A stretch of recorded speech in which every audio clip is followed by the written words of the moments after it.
বাংলাদেশে ঘটে যাওয়া ঘটনাটি অত্যন্ত দুঃখজনক। রাজনীতিতে যে কোনো সময় পরিবর্তন ঘটতে পারে। যে দেশে জন্মগ্রহণ করা হয়েছে সেই দেশের অস্তিত্ব শেষ করার যে প্রচেষ্টা তা অত্যন্ত নিন্দনীয়। সাংসদ বিপ্লব কুমার দেব সাংবাদিকদের মুখোমুখি হয়ে বাংলাদেশের বর্তমান পরিস্থিতি নিয়ে প্রতিক্রিয়া ব্যক্ত করেন। তিনি বলেন, রাজনৈতিক পরিবর্তন ত্রিপুরাতেও হয়েছিল।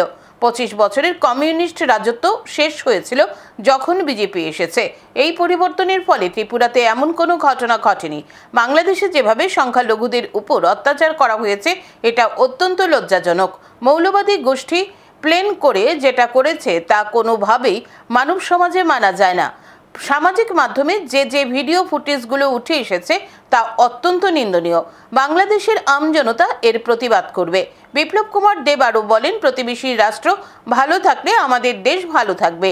রাজনৈতিক পরিবর্তন হতে পারে, তার জন্য জাতি বিশেষের উপর আক্রমণ সমাজ ব্যবস্থাকে গুঁড়িয়ে দেওয়া তা কোনোভাবেই উচিত নয়, কারণ এর প্রভাব দেশের উপর পড়ে। বাংলাদেশের এই রাজনৈতিক অস্থিরতা খুব শীঘ্রই নিয়ন্ত্রণে আসবে বলে আশা ব্যক্ত করেন সাংসদ বিপ্লব কুমার দেব।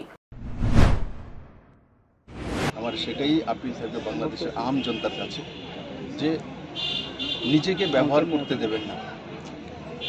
পলিটিক্যাল চেঞ্জ হতেই পারে, তো তার জন্য কোনো জাতি বিশেষের উপর আক্রমণতাকে শেষ করে দেওয়া, কোনো সমাজ ব্যবস্থাকে ভেঙে দেওয়া, সোসাইটিকে শেষ করে দেওয়া, আলটিমেটলি তার প্রভাব নিজেদের মধ্যে আসে।